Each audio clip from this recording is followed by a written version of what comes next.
오늘은 제10과 은혜를 받는 구원에 대해서 함께 공부해 보도록 하겠습니다. 혹시 여러분들 이 4단계 공부를 하고 있는데 예습을 좀 하시는 분 계시나요? 네, 괜찮습니다. 예. 예습을 하시는데 손 이제 부끄러워서 못 드시는 것 같은데, 예습을 하시면 이제 본인에게 도움이 많이 되시겠죠. 그리고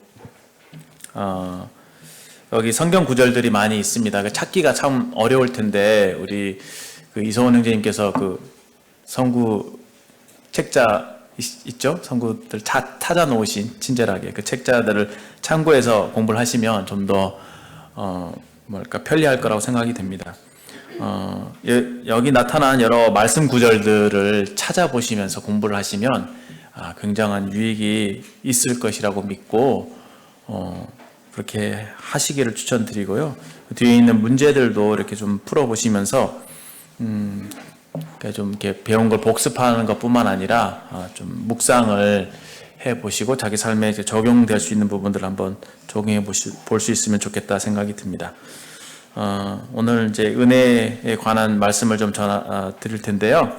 먼저 본문 말씀 중에 한 구절인 에베소 2장 8절 9절 말씀을 보시겠습니다. 에베소 2장 8절 9절 말씀을 좀 찾으시고 또 교재에 있습니다. 교재를 펴시고 보시면 좋겠습니다. 다 함께 읽어볼까요? 시작. 너희는 그 은혜에 의하여 믿음으로 말미암아 구원을 받았으니 이것은 너에게서 난 것이 아니요 하나님의 선물이라. 행위에서 난 것이 아니니 이는 누구든지 자랑하지 못하게 함이라. 아주 유명한 말씀, 중요한 말씀입니다. 여기 이제 우리의 구원이 은혜에 의하여 받는 것이다 라고 말씀하고 계시면서 믿음으로 말미암아 구원을 받는 것이다. 두 가지를 말씀하고 계십니다. 믿음으로 받고 은혜로 받는다는 것이죠. 이 두 가지가 세트를 이루어요. 사실 믿음과 은혜는 세트입니다. 가만히 생각해 보면 세트예요. 함께 가는 것입니다. 믿음이라고, 구원이라고 하는 것은 사람의 노력과 행위에 의해서 뭔가를 쟁취하는 또 어떤 그런 수준의 인간의 노력에 의해서 도달하는, 그래서 그 어떤 것들을 이루어내는 그런 측면의 그런 얘기가 아니라 구원이라는 것은 하나님 편에서 우리에게 일방적으로 주시는 선물이라는 것이죠. 그래서 우리는 주시는 선물을 이렇게 받아들이면 되는 거예요. 구원이 그런 거라고 성경은 설명하고 있습니다.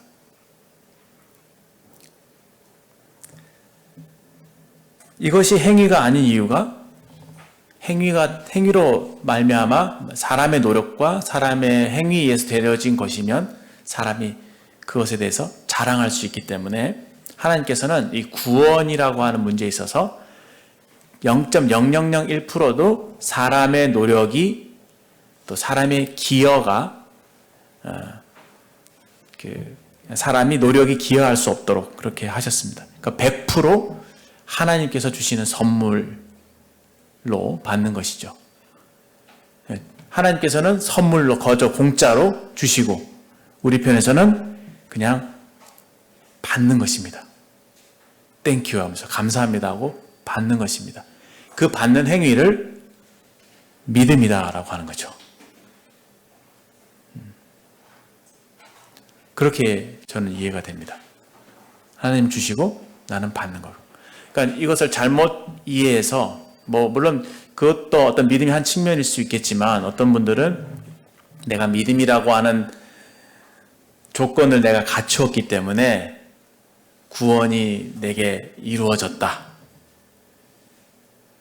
그렇게 이제 그 말을 좀 잘못 오해하게 되면 믿음에 대해서도 일종의 나의 노력으로 생각하는 거죠. 그렇죠? 이게 굉장히 같은 말 같으면서도 상당히 미묘한 차이가 있고 이 미묘한 차이는 천국과 지옥이라고 하는 엄청난 차이를 만들어냅니다. 여러분들 잘 이해를 못 하실 수도 있겠지만 우리 부모님 세대, 한 70년대, 80년대 이때 당시만 해도 한국 기독교는 토속 우리 종교의 영향을 많이 받았어요. 그래서 우리 토속 종교는 어떻습니까? 예, 지성이면 감천, 그렇죠?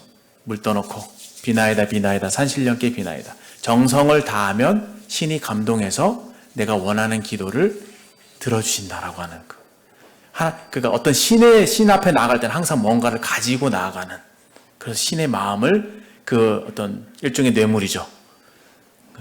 신에게 선물을 바침으로 신의 마음을 얻어서 신에게 어떤 그 호의를 받는 이런 생각이 지배적이었죠. 근데 그게 이제 기독교에다 그대로 들어오게 됩니다. 그래서 예수님을 믿는다라고 하는 말을 어떻게 사람들이 이해를 하냐면, 내가 주일에 열심히 교회에 나가고 열심히 봉사하고 열심히 11조하고 그러면 믿음이 좋은 사람으로 아는 거예요. 예수님을 믿는다는 것은 저렇게 하는 것이 예수님을 믿는 거지 라고 얘기하는 겁니다. 그렇게 생각을 하는 거예요. 그러다 보니까 당신 구원 받았습니까? 당신 천국 가실 수 있습니까? 라고 질문하면은 그 답이 제가 믿음이 부족해서 믿음이 부족해서. 그 믿음이란 말을 완전히 그렇게 결국은 믿음이 부족하다는 말이 아니라 제 행위가 부족해서 이렇게 얘기하는 거잖아요. 믿음이란 말을 행위라는 말로 완전히 둔갑시켜서 말하는 겁니다. 뭐가 보입니까? 사탄의 역사가 보이지 않나요? 하나님 말씀을 왜곡해서 정반대 얘기를 하는 거죠. 믿음을 얘기하면서 결국 그 믿음이란 단어만 쓰는 것 뿐이지 그 이면에는 행위를 말하고 있는 거잖아요. 그래서 많은 분들이 그렇기 때문에 그런 장애로 인해서 구원에 이르지 못하고 그런 일들이 참 비일비재했습니다. 기독교 종교인들, 교회는 열심히 다니고 하지만 여전히 죄 문제를 해결하지 못하고 예수님을 성경대로 믿지 못해서 구원에 이르지 못하는 그런 일들이 많았다는 것이죠. 그건 예전의 일만이 아니라 요즘도 그런 일들이 비일비재하죠. 많은 분들이 예수님을 믿는 것을 오해하고 있습니다. 내가 뭔가 좀 더 주님 앞에 주님이 인정하실 만한 그런 뭔가를 해야지 그 구원을 받을 만한 어떤 자격 조건을 갖추는 것처럼 사람은 생각하는 경향이 있습니다. 왜 그렇게 생각을 할까요? 왜 하나님께서 거저 주시는 그 은혜의 선물인 구원을 받기가 그렇게 받아들이기가 어려운 것일까요?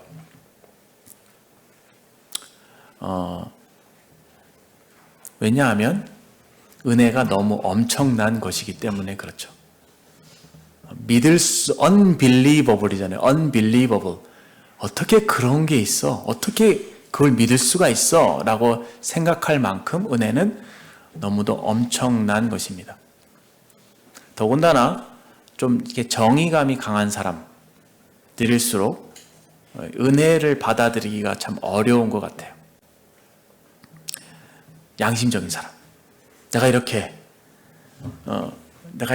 죄가 많은데, 내가 이렇게 뭔가 하나님 앞에 해드린 것이 하나도 없는데 어찌 뻔뻔스럽게 그 엄청난 구원이라고 하는 그것을 거저 받는단 말인가 하는 생각들을 하게 되는 것 같습니다.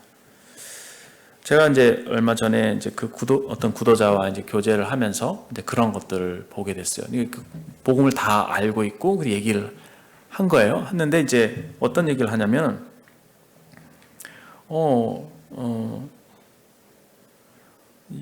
은혜로 말미암아 구원받는다. 그냥 믿으면 구원받는다는 말이 너무 받아들이기가 어렵다는 거예요. 그래서 왜 그렇게 생각을 하는 것 같아요? 라고 물어보니까 그렇게 하게 될 때 내가 부정당하는 것 같은 느낌이 든대요. 내가 부정당하는 느낌. 그래서 그 부정당한다는 느낌이 뭐 어떤 것일까라는 생각을 좀 해보게 되는데, 그러니까 뭔가 이 종교는 내가 주체적이잖아요. 그래서 내가 대해서 통제할 수 있잖아요. 내가 주체적이니까. 그래서 내가 이거 이렇게 해보고 저렇게 해보고 노력이라는 건 그런 거잖아요. 내가 그 노력한 만큼의 어떤 결과를 얻어내는 그런 인과응보. 그게 이제 일종의 사람이 자기 행위에 기반을 하는 것이기 때문에 내가 하는 만큼 받을 수 있다고 하는 생각. 그래서 뭔가 자기 주도적으로 내가 주인이 돼서 뭔가 되어지는 그런 것인데, 구원이라고 하는 것은 그게 아니라 나는 전혀 개입이 되지 않고 나는 완전히 부정된 상황에서 그냥 하나님이 다 해주신 것을 그냥 그래요 하고 그냥 순수하게 그냥 순진하게 그냥 받아들이는 그런 형태를 띠니까 그런 것이 자기한테 용납이 잘 안 된다, 그런 얘기를 하는 것을 들었습니다. 더군다나 좀 이렇게 정의감이 투철한 사람일수록 더 그런 생각을 할 것 같아요. 경쟁은 공평해야 된다 그러잖아요. 우리 포도원의 비유인가요? 포도원에 일하러 가는 사람 비유에 있어서 아침에 9시인가요? 9시에 포도원에 들어와서 일한 사람이 있었고, 저녁 오후 5시에 일해서 나가서 포도원에 일한 사람이 있었잖아요. 근데 이제 아침에 9시에 나간 사람, 고용된 사람은 그에게 한 데나리온을 주인이 약속합니다. 근데 이제 마지막에 5시에 고용돼서 일한 사람은 1시간밖에 일을 안 하는 거예요. 근데 그 사람에게는 얼마를 줄지를 얘기를 하지 않아요. 근데 나중에 일을 다 끝나고 난 뒤에 이 사람은 하루 종일 일했으니까 8시간 일했겠죠. 점심시간 빼고 하면 7시간인가요? 근데 이따 칩시다. 그러면 이 사람 어때요? 이제 한 데나리를 받는 거죠. 근데 주인이 어떤 방법을 쓰냐면 나중 온 사람부터 보수를 주는 거예요. 근데 이 사람이 1시간밖에 일을 안 했는데 한 데나리온을 주는 겁니다. 근데 여기 이 사람 어때요? 자기도 이 사람 한 데나리온 받네. 그러면 나는 이 사람보다 한 8배 정도 일했으니까 곱하기 8하면은 8데나리온 받겠구나, 이런 착각을 하는 거죠. 근데 주인은 그 사람한테 한 데나리온을 약속했거든요. 한 데나리온은 참고로 일당이에요. 일당. 우리나라로 하면 일당이 얼마인가요? 한 15만 원, 20만 원? 그 정도 받는다고 치면은 그걸 약속한 거예요. 근데 주인이 이 5시에 온 1시간밖에 일하지 않은 그 사람에 대해서 은혜를 베푼 거예요. 주인의 재량에 따라서. 근데 이 사람은 그것이 공평하지 않다고 생각을 하는 거죠. 여러분 생각 어떠세요? 이 말씀 볼 때 속에서 분노가 치밀어 오르십니까? 우리 마음속에 그런 것들이 있습니다. 공평에 관한 의식, 공정해야 된다고 하는 의식. 많은 사람들이 그 말씀을 잘 이해를 못해요. 하나님 정말 불공정한 분이시다. 그 비유를 설명하고자 하는 것은 아닌데 하나님께서는 이 5시에 온 이 사람에게 어떻게 하는 겁니까? 은혜를 베푸신 겁니다. 은혜를. 이 사람은 마지막 시간에 늦게 나가서 있었기 때문에 아마도 그 사람은 나는 하루 종일 이렇게 하다가 오늘 공치는 거구나. 그냥 아무 일도 못하고 집에 어떻게 들어가지? 일한 것이 없기 때문에 자녀를 뭘 먹일까? 가족들에게 어떻게 무슨 면목으로 들어갈까? 이런 고민들을 많이 했을 거예요. 그래서 풀이 죽어갖고 그 마켓, 노동 마켓이라고 하죠? 뭐라고 하죠? 그렇죠? 예. 뭐라고 하죠? 인력시장. 인력시장에서 그냥 이러고 있다가, 이제 들어갈, 이제 털털 털고, 집으로 이제 무거운 발걸음을 향하려고 하던 차에 그 주인이, 와라보라고.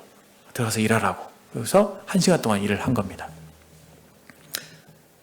근데 감사하게도 한 데나리온을 준 거예요. 이 주인의 마음은 어떤 것이었을까요? 이 사람에게 1시간만 일했지만 이 사람이 가족들이 먹고 살아야 되잖아요. 그것을 생각했을 때 이 사람이 일당을 가져가지 못하면 이 저녁을 굶겠구나 생각을 하니까 8분의 1 데나리온을 준 게 아니라 그냥 한 데나리온을 준 거예요. 비록 일할 기회가 없어서 지금까지 일을 못했지만 1시간만 일했다 하더라도 나는 괜찮아. 내가 너에게 은혜를 베풀 거야. 그래서 그 사람에게 그럴 한 데나리온을 받을 만한 자격이 없는 그 사람에게도 한 데나리온의 호의를 베푼 겁니다.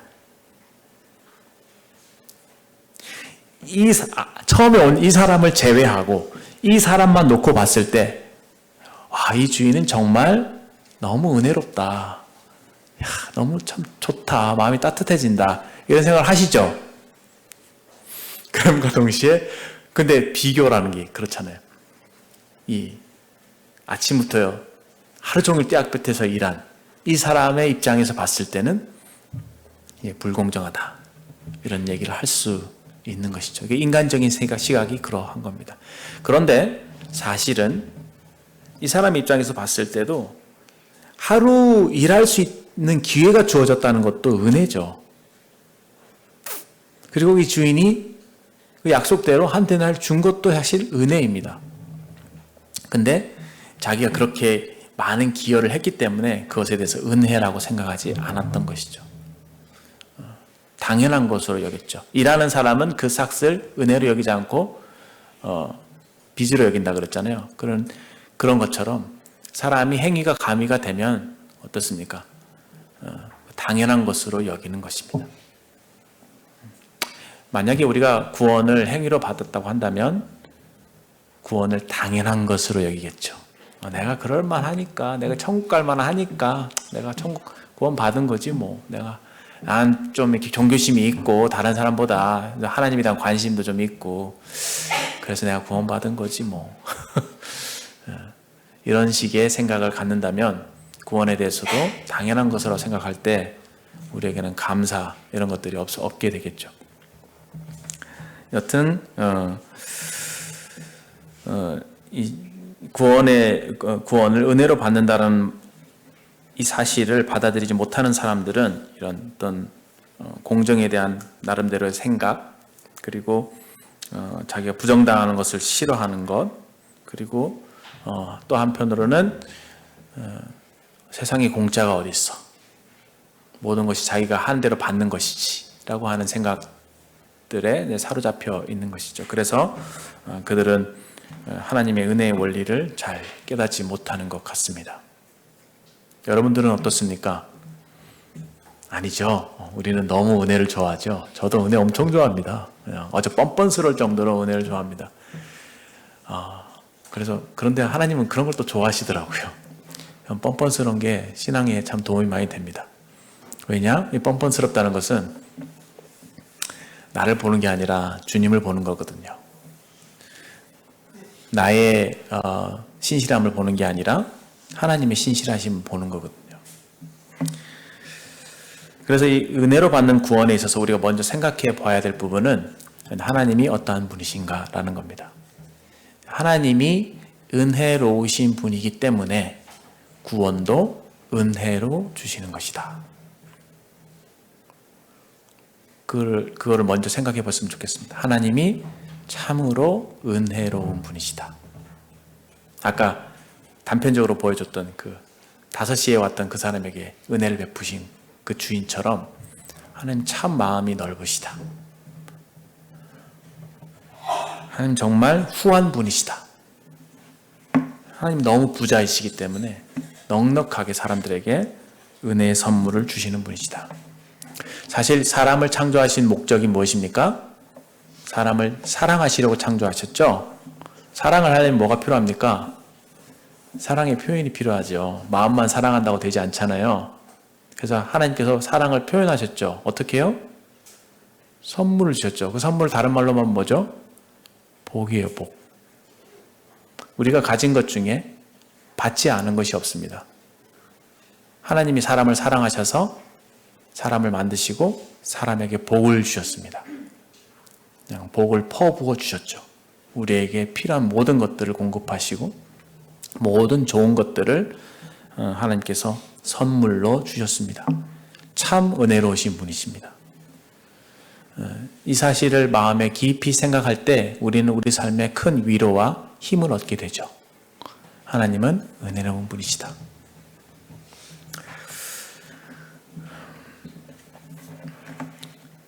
이러한 은혜로 인해서 구원받는다는 것에 대해서 반대되는 생각을 가지신 분들이 있습니다. 아까 제가 구도자에 대해서 말씀을 드렸지만, 이제 그들이 갖고 있는 생각이 이제 인간의 행위에 의지하는 그런 생각들인데요. 이제 여기 교재에 보면 두 가지 정도로 분류가 됩니다. 첫 번째는 하나님께 나아가기 위해서는 선행을 해야 된다. 하나님께 나아가기 위해서는 선행을 해야 된다. 왜냐하면 그분은 거룩하시고 그분은 참 높으신 분이니까 그분 앞에는 우리의 선행이 뒷받침되지 않고는 그분 앞에 설 수 없다라고 하는 생각인 것이죠. 우리가 선행을 할 때 하나님이 기뻐하시고 하나님 선행을 행하는 그 사람을 받아주신다라고 하는 그런 생각이 사람들에게 이제 만연되어 있다고 봅니다. 이게 일종의 종교심인 것이죠. 그 다음에 이제 비슷한 맥락이겠지만 십계명을 지켜야 된다. 하나님의 말씀을 계명을 지켜야지만이 하나님께 인정받을 수 있다. 하나님이 구약의 말씀을 이제 그대로 역사적인 어떤 그런 맥락 없이 받아들이게 될 때 그런 오류에 빠지는 거죠. 사실 하나님께서 이스라엘 백성들에게 말씀하시기를 너희가 내 명령에 순종하면 너희가 내 백성이 되고 나는 너희 하나님이 될 거야 라고 하면서 율법을 주실 때에, 그걸 이제 다른 말로 모세의 언약이라고 하거든요. 그 율법을 주실 때에 하나님께서 조건을 거신 겁니다. 내 말에 순종하면 너희가 복을 받고 순종하지 않으면 너희는 저주를 받을 거야. 분명히 이렇게 구약의 율법에 때 말씀하셨거든요, 주님이. 그러니까 그 말씀을 그대로 받아들이면 오늘날을 우리도 역시나 하나님께 나아가려면, 인정받으려면 하나님 말씀을 잘 지켜야 돼. 십계명을 지켜야 돼. 이렇게 생각을 하는 거죠. 역시나 맥락을 다 잘라내고 그 자체만 이렇게 받아들이게 되면은 이제 그런 이제 오류에 빠지게 되는 것이죠. 성경을 이제 구약만 아는 사람은 이제 그럴 수밖에 없을 것입니다. 그런데 이제 신약에 와서 이제 그것을 뒤집죠. 뒤집는다기보다 그것에 대한 결론을 내리죠. 인간은 스스로의 힘으로 하나님의 계명을 지킬 수가 없다. 심지어 로마서에서는 이 율법을 주신 이유가 우리가 얼마나 죄인인가를 깨닫게 하기 위해서 율법을 주신 것이다. 라고까지 말씀하고 계십니다. 그리고 인간의 선행은 어떻습니까? 우리는 이미 죄로 인해서 온 몸이 다 멍들어 있고 온 몸이 다 죄의 바이러스로 뒤덮여져 있어서 머리부터 발끝까지 죄로 더럽혀진 인생들이다. 그래서 우리에게서 나는 어떤 선행도 하나님 결코 받으실 수가 없다라고 하는 엄청난 어처구니 없는 그런 성경 말씀의 선포이죠. 하나님의 시각이 그렇습니다. 창세 이래로, 아담이 범죄한 이래로 하나님은 인간 중에서 선을 행하는 의인을 찾으려고 하셨지만 단 한 사람도 찾지 못했다는 것이고요. 구약의 역사는 그러므로 기본적으로 모든 사람이 다 죄로 말미암아 망가져 있는, 죄로 말미암아 하나님과 원수가 되어 있고 이미 하나님의 진노가 그냥 계속 쌓이고 있는, 영적으로 봤을 때 그러한 상태였음을 우리가 인정하게 됩니다. 그러한 시각에서 구약을 읽게 되면은 참 좀 더 그리스도에 대해서 밝은 시야를 갖게 되는 것 같아요. 꼭 예수 그리스도께서 오셔야만 하는 거구나. 구약의 백성들을 다루신 하나님은 얼마나 인자하신가, 얼마나 오래 참으시는가, 얼마나 예수 그리스도를 고대하고 계시는가. 그래서 참 하나님께서는 신실하게 예수님을 준비하시려고 구약의 사건들을 이끌어 가시죠. 역사 속에서 오래 참으시면서 그 하나님의 약속의 말씀에 따라 이끌어 가시고 또 예수님의 오실 것을 이제 여러 예언을 통해서 예비하고 계신 모습들을 우리가 보게 됩니다. 그 시간을 기다리셨다가 이제 마침내 때가 참에 아들 예수님을 이제 보내심으로 비로소 하나님의 궁극적인 그 원대한 뜻인 구속의 사역을 이루게 되신 것이죠.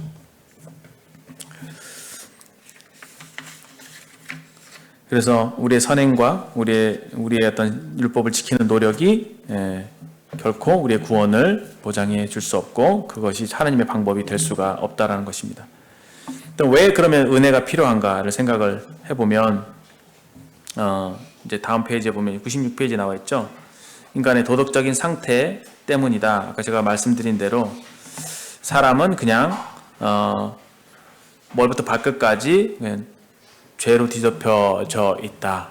사실 우리가 잘 잊고 살아서 그렇죠. 지금까지 살아온 시간을 비디오로 찍어서 보여준다면 너무 부끄러울 것입니다.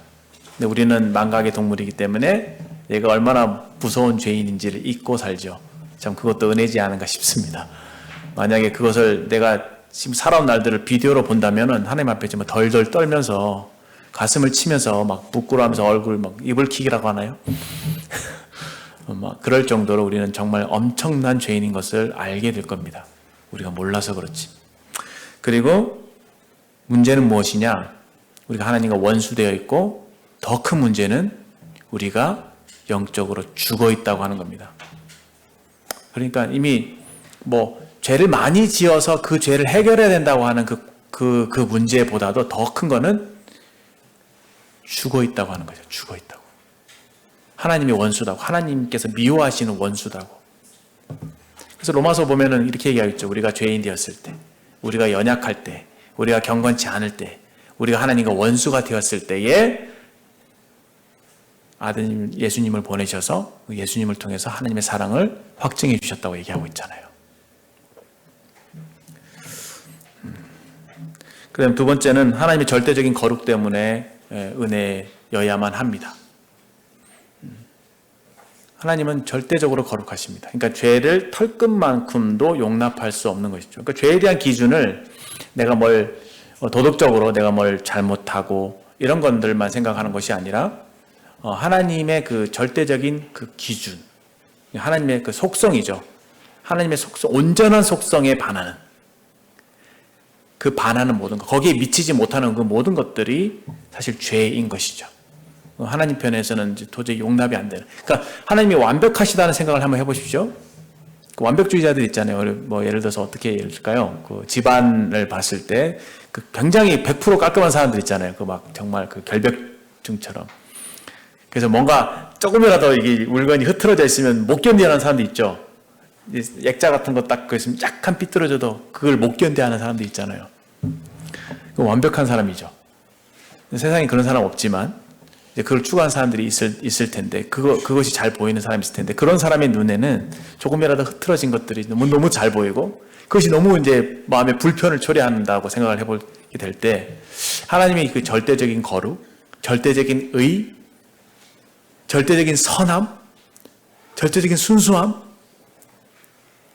그 절대적인 온전하심, 거기에 비했을 때 거기에 정말 미치지 못하는 그 우리의 그 불완전함, 우리의 그 악함, 우리의 그 연약함 이런 것들이 있잖아요. 우리가 생각할 때도 좀 싫은 내 자신의 모습들이 있잖아요. 그게 하나님 눈에는 얼마나 더 그런 죄악들이 견디지 못하는 것일까? 우리가 마음에 조금 다른 사람에 대해서 수근수근하고 뒷담화라고 하죠. 다른 사람 얘기하는 거 좋아하잖아요. 그런 것도 우리는 별 대수롭지 않게 생각한단 말입니다. 근데 하나님 그걸 엄청 미워하시거든요. 싫어하시거든요. 조금 교만한 거. 마음에 좀 이렇게, 좀 어깨가 좀 올라가고, 내가 좀 괜찮은 사람처럼 생각하는, 이게 자존감이지, 약간 애매한 그런 것들 있잖아요. 근데 뜯어보면 약간 교만이 슬슬 나도 보는 사이에 올라오는데 그것에 대해서는 우리는 별로 크게 죄라고 생각하지 않아요. 근데 하나님은 이 교만한 눈을 미워하시거든요. 약간 제가 여러분보다 좀 눈을 이렇게 뜨고 있다면 그거 미워하시는 거거든요. 마음에 우쭐대는 마음으로 좀 눈을 이렇게 하면은 이해되시죠? 교만한 눈을 미워하신다니까 하나님이. 미워하신다고요. 그 정도로 하나님이 절대적으로 거룩하시다. 그러니 인간이 어찌 빠져나갈 구멍이 있겠습니까?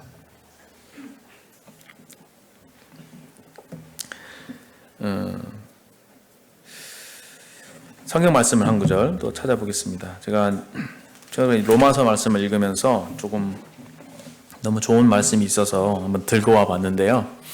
5장 2절 보실까요? 5장 2절. 다 함께 읽어보도록 하겠습니다. 5장 2절 시작.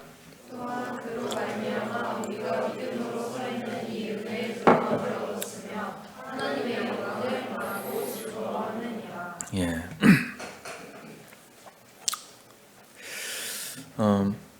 우리가 죄인이고 하나님 절대적으로 거룩하시기 때문에 구원은 반드시 은혜로 주어질 수밖에 없다는 것이고, 하나님은 은혜로운 분이시기 때문에 우리를 구원하실 때 은혜의 방법으로 구원하시기를 기뻐하셨다.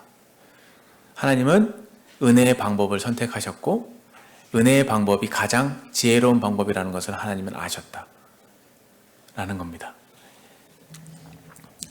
그런데 여기 보면 5장 2절에 이런 말씀이 있죠. 또한 우리가 그로 말미암아 믿음으로 서 있는 이 은혜에 들어감을 얻었으며 하나님의 영광을 바라고 즐거웠냐. 특별히 믿음으로 서 있는 이 은혜에 들어감을 얻었다는 표현을 보십시오. 은혜라고 하는 어떤 왕국이 있다고 쳤을 때 믿음은 뭐냐면은 믿음을 통해서 그 왕국에 들어가는 겁니다. 그러니까 여러분과 제가 예수님을 믿는 믿음 안에 있는 사람이라고 한다면은 여기 말씀처럼 우리는 은혜의 왕국 안에 속한 사람들이고 은혜의 종인 사람들인 것이죠. 이 말씀 가운데 5장 20절 말씀을 21절 보실까요? 5장 21절 한번 읽어보겠습니다. 시작. 이는 죄가 사망 안에서 왕노릇한 것 같이 은혜 또한 의로 말미암아 왕노릇하여 우리 주 예수 그리스도로 말미암아 영생에 이르게 하려 함이라. 보십시오. 죄가 사망 안에서 왕노릇한 것 같이, 죄로 인해서 사망이 우리가 왕노릇했죠. 그래서 우리가 죽음에 질질 끌려다니는, 무서워서 일생에 매여 종노릇하는 자들이었잖아요. 그 죄에 놓여있고 사망에 놓여있단 말이죠.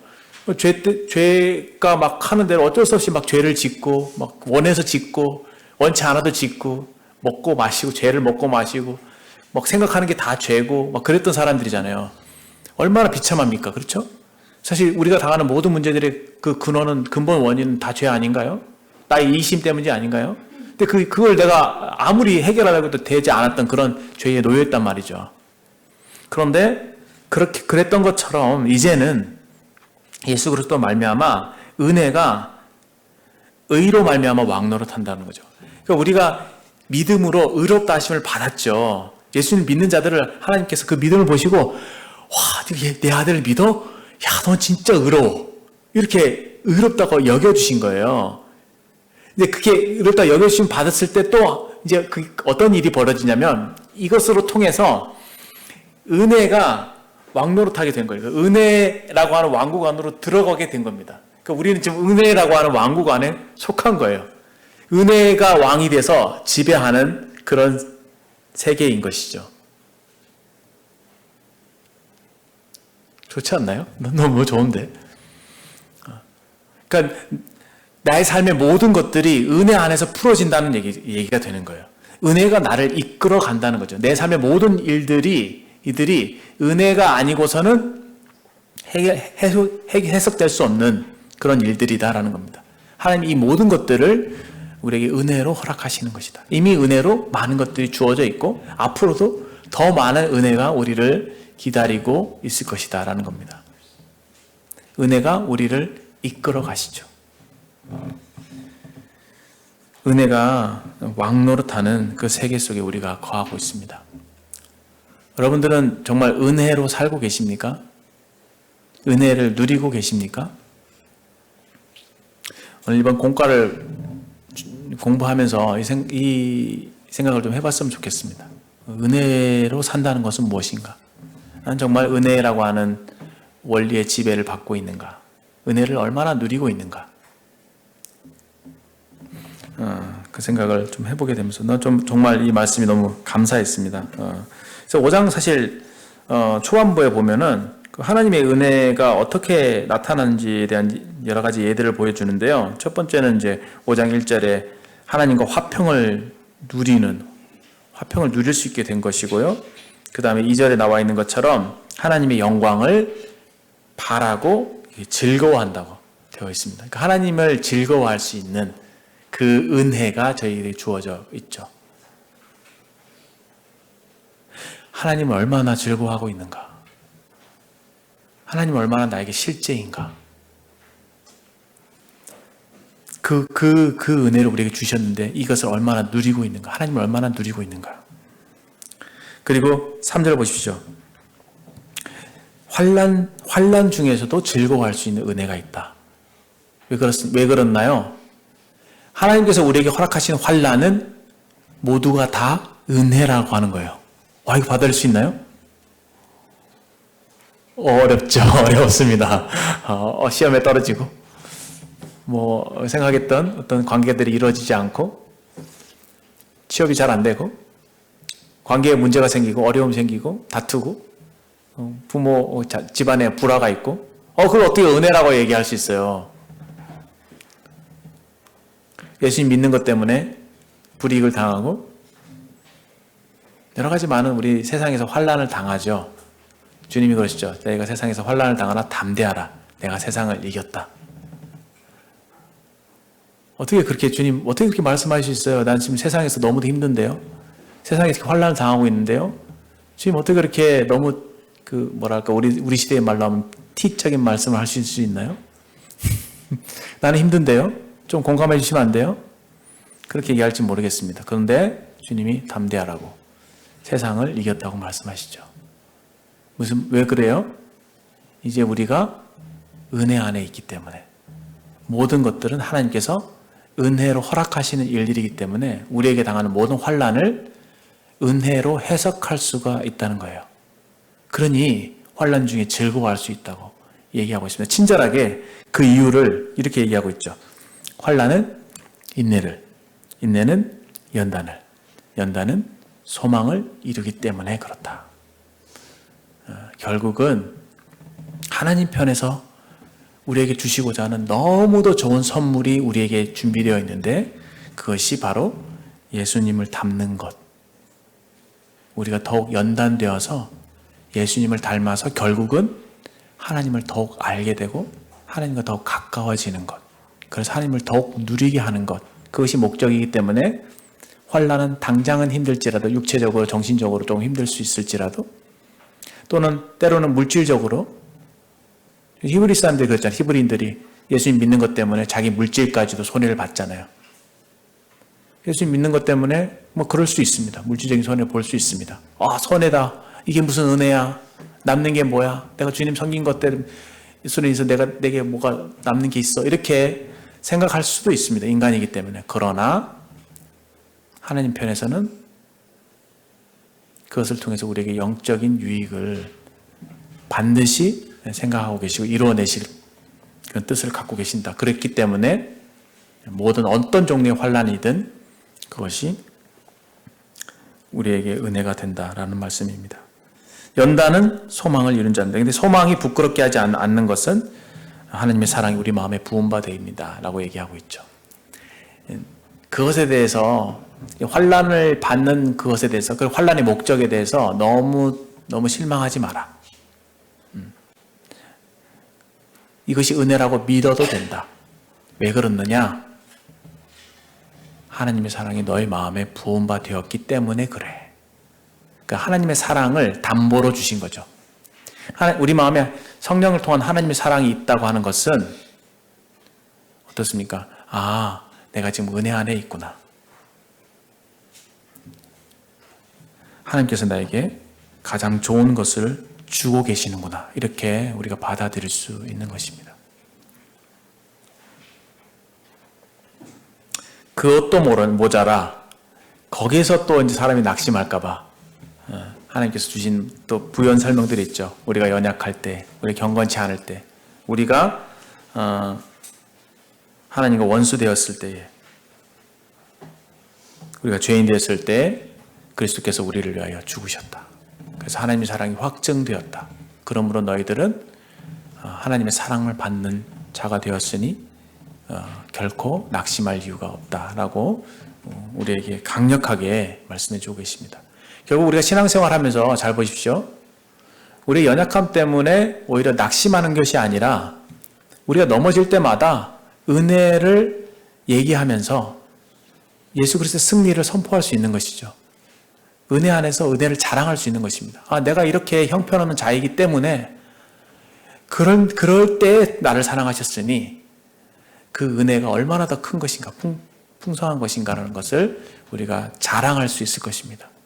아, 그렇지. 내가 이런 사람이기 때문에 예수님이 필요한 사람이지. 그렇기 때문에 내가 구원받은 사람이지. 라는 생각으로 사탄이 주는 여러 송사에서부터 여러 참소한다 그러죠. 사탄이 주는 여러 가지 비난으로부터 우리를 보호할 수 있을 것입니다. 은혜의 효력에 대해서 이제 교재 96페이지 보면 은혜로 구원을 받고 보호를 받고 은혜 가운데 서 있고 또 특별히 이제 4번에 보시면 은혜로 산다라고 되어 있잖아요. 은혜로 산다. 나는 과연 은혜로 살고 있는가? 그 은혜로 산다는 것은 어떤 의미인가? 이것을 분반 시간에 좀 나눠보시면 좋겠습니다. 은혜로 산다는 것은 어떤 의미일까? 정말 참 중요한 개념이에요. 은혜로 산다라고 하는 거. 많은 어른들이 그런 얘기 하잖아요. 은혜로 살지 뭐. 경험이 있으신 거예요? 그렇죠? 많은 희노애락을 겪으면서 많은 어려움 속에서 딛고 일어설 때 그 과정 속에서 경험한 하나님. 그로 인해서 이 모든 것이 은혜였다고 얘기하는 거잖아요. 그래서 그런 경험을 바탕으로 나는 은혜로 살아 라고 얘기하시는 거지 않을까 싶습니다. 여러분들 생각은 어떠세요? 여러분들의 언어로 한번 생각해 보시고 서로 경험을 바탕으로 이럴 때 내가 이럴 때 참 어려웠는데 지나고 보니 그게 하나님의 은혜였다라고 고백할 수 있다라고 하는 것들 있으시면 함께 나눠보시면 좋겠습니다.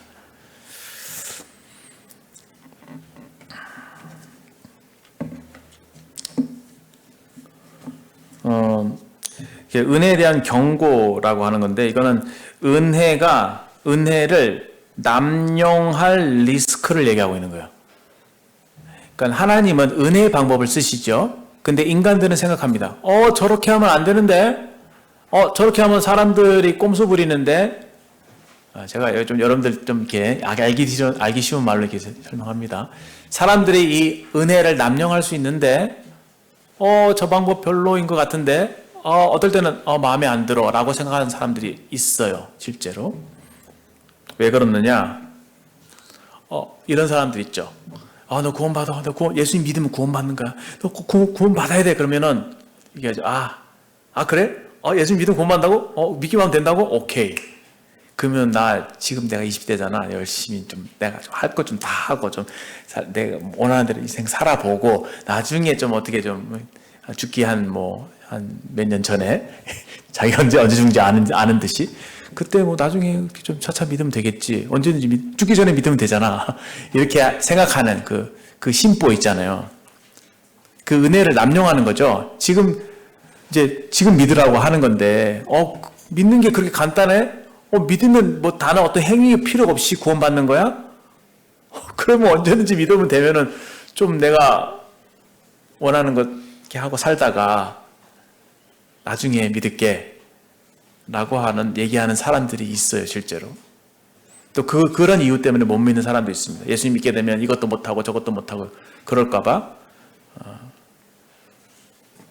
포기하는 사람들이 있죠. 그리고 두 번째는, 그래서 그래, 내 죄가 다 용서됐어? 미래 죄까지 용서됐단 말이야? 그럼 죄 아무렇게나 지어도 상관없겠네? 라고 생각한다든지, 또는 좀 지나치게, 좀 뻔뻔스럽게, 죄를 이렇게 좀 즐기는 사람들. 나 이제 믿음으로 어렵다 하시면 받아. 죄 주님이 다 이미 용서된 죄고, 내가 죄를 지어도 지옥 가지는 않으니까, 이렇게 좀 약간 죄에 대해서 경각심이 좀 떨어진 상태에서 죄 짓는 것을 좀 가볍게 여기는, 그럴 수 있겠죠. 그런 현상이 나타나기도 합니다. 물론 이제 죄에 대해서는 그 결과가 반드시 따르죠. 결과가 있습니다. 결과가 있다는 말은 죄를 범한 것에 대해서 이 땅에 살아가는 동안에 그 죄의 결과를 받습니다. 예를 들어서 여러분 안 좋은 음식 많이 먹으면 결국은 병 나는 거고, 또 스마트폰 너무 많이 들여다보고 있으면 정신적으로, 육체적으로 좋지 않고, 술 많이 마시면은 알죠? 어떻게 되는지. 그러니까 그 결과가 있다는 말이에요, 죄에는. 그리고 어떤 관계적인 면에서도 안 좋은 결과들이 있죠. 내 지은 그 죄로 인한 결과들이 있습니다. 그래서 지혜로운 사람은 죄를 짓지 않습니다. 근데 이제 모르는 사람들은 이 말씀을 그렇게 왜곡해서 해석함으로 인해서 은혜를 더하게 하려고 죄를, 그러면 은혜가 풍성해지면 죄를 더 지으면 더 좋은 거네? 죄를 짓는 게 좋은 거구나. 이렇게 생각하는 사람들은 있다고 하는 것입니다. 또 은혜를 여기 세귑거리로 바꾼다, 이렇게 되어 있는데, 그렇죠. 자기 욕심을 좀 채우려고 하나님의 은혜를 이렇게 남용하는 경우도 있고요. 그런 우려가 있음에도 불구하고 하나님은 은혜의 원리를 타협하지 않으십니다. 그 은혜의 원리에 따라서 이 구속 사역을 이루어 가시고 또 우리를 다스려 가신다고 생각합니다. 만약에 하나님께서 인간을 이제 일종의 공의로 다스린다고 할까요? 그래서 잘하는 사람 상 주고 못하는 사람 벌 주고 이런 원칙에 따라서 인간들을 다스린다면 어떻게 되겠습니까? 사실 인간들 중에서 그러한 하나님의 기준에 이를 수 있는 사람이 없을 뿐더러 거기에는 참 무한 경쟁이 있겠죠. 그리고 거기에는, 그런 생각에는 하나님께 대한 감사가 없겠죠. 감사가 없습니다. 하나님을 사랑하는 것도 없을 거예요. 왜냐하면 모든 것이 내가 행한 것들에 대해서 받는 것이기 때문에. 여러분들이 우리가 좋아하는 정의감만 남아있겠죠. 정의만. 심는 대로 거들고 노력한 만큼 받고 그것만 있겠죠. 그런데 그런 사람들은 사실 잊고 있습니다. 우리의 모든 것이 그분께로부터 온 것이라는 것을, 우리의 존재도, 우리의 영혼도, 우리가 가진 모든 것들이 다 하나님께로부터 받은 것임을 잊고 살고 있습니다. 그래서 어느 순간인가 내 몸이 내 것인 것처럼, 내 영혼도, 나 자신도 내 것인 것처럼 생각하고 살고 있죠.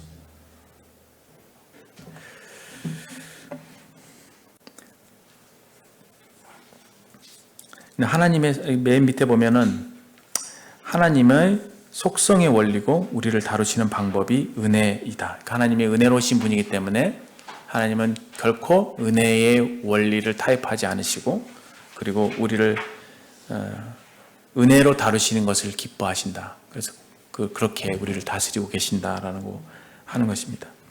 은혜가 꼭 필요합니다. 누가복음 18장 9절의 말씀에 보시면은 은혜가 어떻게 작동하는지를 좀 볼 수가 있는데요. 누가복음 18장 9절 보시면 이렇습니다. 18장 9절 제가 읽겠습니다. 또 자기를 의롭다고 믿고 다른 사람을 멸시하는 자들에게 이 비유로 말씀하시되, 두 사람이 기도하러 성전에 올라가니 하나는 바리새인이요 하나는 세리라. 바리새인은 서서 따로 기도하여 이르되, 하나님이여, 나는 다른 사람들 곧 토색 불이 간음하는 자들과 같지 아니하고 이 세리와도 같지 아니함을 감사하나이다. 나는 일에 2번씩 금식하고 또 소득의 11조를 드리나이다 하고, 세리는 멀리 서서 감히 눈을 들어 하늘을 쳐다보지도 못하고 다만 가슴을 치며 이르되, 하나님이여 불쌍히 여기소서, 나는 죄인으로소이다 하였느니라. 내가 너에게 이르노니 이에 저 바리새인이 아니고 이 사람이 의롭다 하심을 받고 그 집으로 내려갔느니라. 무릇 자기를 높이는 자는 낮아지고 자기를 낮추는 자는 높아지리라 하시니라. 이 비유를 잘 알고 계시죠? 바리새인이 자기를 의롭다고 믿습니다. 자기 의에 빠져 있죠. 이 사람의 특징은 무엇입니까?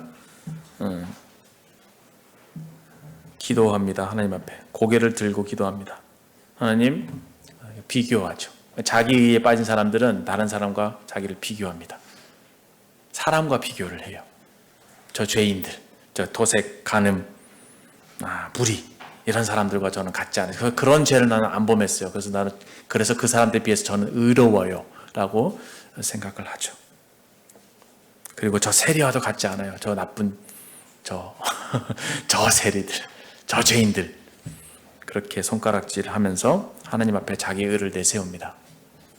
그런데 여기 세리는 보십시오. 그리고 이제 또 12절에 보면 나는 2번씩 금식하고 소득의 11조를 드리고, 자기 행위에 의지하죠. 하나님, 제가 이렇게 했잖아요. 제가 잘한 거 아시죠? 제가 하나님 이렇게 대했잖아요. 우리 주님 섬기다 보면 이렇게 은혜에 의지하지 않고 언젠가 자기의 행위, 자기 자신에게 이제 초점을 맞춰지기, 자기 중심적으로 되어질 때는 이런 생각을 하게 됩니다. 남이 다른 사람과 비교하게 되고, 또 다른 사람이 나를 인정해주지 않게 될 때 서운한 마음을 느끼게 되고, 그리고 자기의 어떤 했던 그런 일들, 내가 이렇게 헌신했는데, 내가 이렇게 섬겼는데 라는 것들을 은근히 이렇게 드러내고자 하는 하나님 앞에서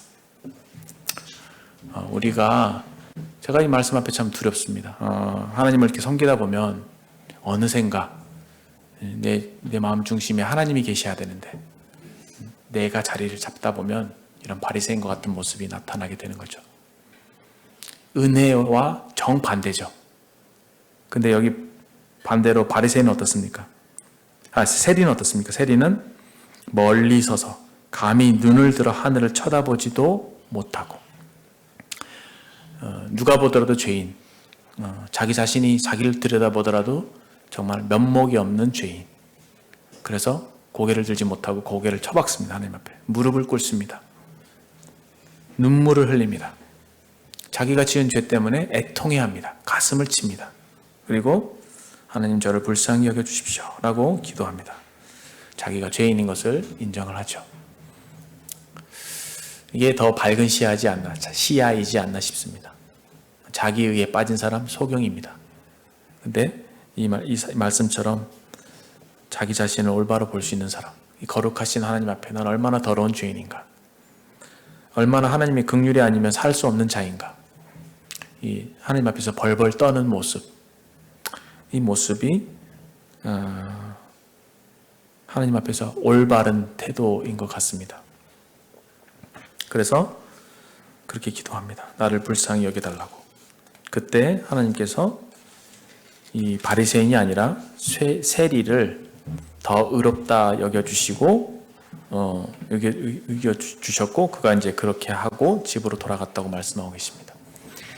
자기를 높이는 사람, 자기를 높이는 게 결국 다른 사람과 비교하는 것이고요. 말씀드린 것처럼 이 행위에 의지하는 사람은 자기 중심성이거든요. 자기의에 사로잡혀 있고. 근데 정말 올바른 시야를 갖는 것은 하나님을 바라보는 사람, 그 하나님의 거룩하심, 그 하나님의 은혜로우심, 그런 것들을 생각하게 될 때 우리는 하나씩 작아질 수밖에 없거든요. 그런 하나님 앞에서 자기를 낮추는 게 진정한 겸손이죠. 하나님을 가장 삶의 우선순위에 두고, 가장 두려워할 분으로 두고, 그 앞에서 떨 줄 아는 사람, 무릎 꿇을 줄 아는 사람, 애통해 할 줄 아는 사람, 그런 사람이 복이 있습니다. 그런 사람에게 하나님의 은혜가 임합니다. 그럴 때 어떻게 합니까? 자기를 높이는 자는 낮아지고 낮추는 자는 높아지리라. 잘 생각해 보십시오. 하나님은 온전하신 하나님, 크신 하나님, 부유하신 하나님, 영원하신 하나님, 무한하신 하나님, 거룩하신 하나님, 절대적으로 선하신 하나님, 그 하나님께서 우리를 너무도 사랑하신답니다. 그래서 그 하나님께서 우리에게 모든 것을 다 주고 싶으세요. 가장 큰 선물, 구원. 그 구원과 더불어서 우리에게 얼마나 많은 신령한 복들을 주셨습니까? 그렇죠? 그런 하나님을 생각해 보십시오. 그 하나님 앞에서 우리는 어떤 사람입니까? 정말 하나님이 불쌍히 여겨주시지 않으면 살 수 없는 자들인 것이죠. 근데 이 하나님이 어떻게 말씀하십니까? 자기를 낮추면 높여주신대요. 높이면 낮추신대요. 하나님이 높이면 낮추신다는 말에서 우리는 하나님이 얼마나 교만을 미워하시는지 알 수 있죠. 낮추면 높여주신대요. 왜요? 하나님은 우리를 높여주길 원하시거든요. 우리가 우리 스스로 높이면 하나님이 높여줄 수 있는 기회가 없어요. 근데 우리가 우리 자신을 낮추잖아요? 하나님이 높여줄 수 있는 기회를 드리는 겁니다. 하나님께 우리를 사랑하실 기회를 드리는 거예요. 우리가 하나님 사랑을 많이 받으면 받을수록, 은혜를 받으면 받을수록 우리의 마음은 더 넓어진다고 믿습니다. 하나님의 은혜를 받는 자리에 계속 머물고 하나님의 사랑을 받는 그 자리에 계속 많이 오래 머물면 머물수록 우리는 다른 사람을 섬길 수 있는, 또 하나님을 섬길 수 있는 그 힘을 공급받는다고 믿습니다. 만약 그게 되어 있지 않는 상태에서 우리가 하나님을 우리의 힘으로 섬기려고 한다면 우리는 바리새인과 똑같은 모습이 될 수도 있을 것입니다. 그래서 이 말씀이 참 두렵습니다. 내 마음은 언제 하나님의 은혜로 인해서 기뻐했던가? 언제 주님 앞에서 가슴을 치며 회개한 적이 있었던가? 그런 생각들을 말씀을 보면서 해보게 됐어요. 은혜가 우리를 살립니다. 은혜가. 그러니까 이런 낮아진 마음 속에 이런 정말 자신에 대한 비참한 생각을 갖고 정말 나는 그럴 만한 자격이 없는 사람이라는 것을 깨닫고 하나님 앞에서 정말 울면서 통곡하면서 눈물로 밤을 지새는 그 사람. 그래서 하나님을 찾기 위해서 그렇게 매달렸던 사람. 자기가 죄인인 것을 정말 절실하게 깨닫고 그 앞에 낮아질 수 있는 사람. 그 사람에게 예수님의 십자가의 그 은혜가 임했을 때 엄청난 변화를 일으키는 것이죠. 엄청난 변화가 나타납니다. 그 하나님을 사랑할 수밖에 없죠. 사랑하지 않고 견딜 수 없는 그런 마음에 벅차오르는 그 하나님의 사랑으로 심장이 터질 것 같은 그런 감사와 그런 감동이 있을 것입니다.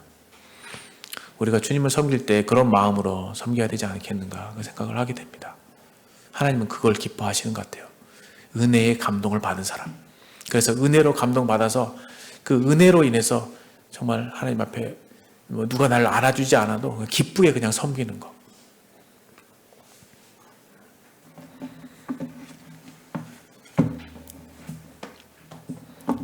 그래야지 참된 그 변화가 하나님이 기뻐하실 만한 변화가 일어나는 것 같고요. 이 은혜, 하나님의 사랑에 감동됨으로 드려지는 모든 것들을 하나님께서 기쁘게 받으시는 것 같고 그렇게 할 때 우리가 그리스도의 온전한 형상으로 또 변화될 수 있을 것이라고 생각이 됩니다. 이렇게 기도하고 마치겠습니다. 하나님 아버지,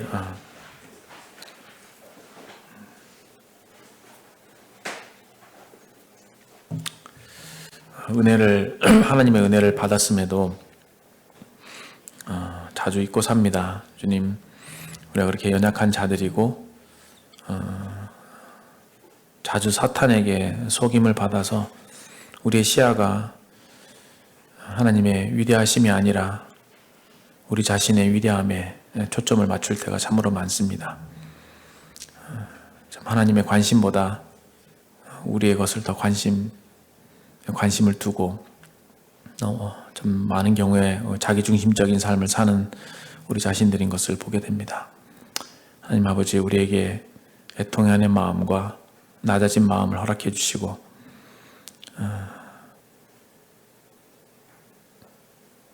그 가운데 임하시는 하나님의 은혜를 우리로 경험케 하심으로 좀 하나님 앞에 좀 온전한 것으로 나아갈 수 있도록 도와주시기를 구하며 하나님께서 얼마나 우리를 대하실 때에 참 온전하신 사랑으로 또 영원하신 은혜로 우리를 대해 주시는 것을 우리가 말씀을 통해서 깨닫고 하나님을 찬양하고 경배할 수 있도록 도와주시기를 구합니다. 우리 마음 중심에 하나님이 아니라 다른 것들이 놓여져 있다면 제거하게 해주시고 오직 하나님만이 우리 마음 중심을 온전히 사로잡을 수 있도록 우리 마음을 깨뜨려 주시고 주님을 온전히 마음에 모셔드릴 수 있도록 하여 주시옵기를 구합니다. 이후에 있는 모든 교제 시간을 주님께 선하게 인도해 주시기를 바라며 예수 그리스도의 존귀하신 이름으로 감사하며 기도합니다. 아멘.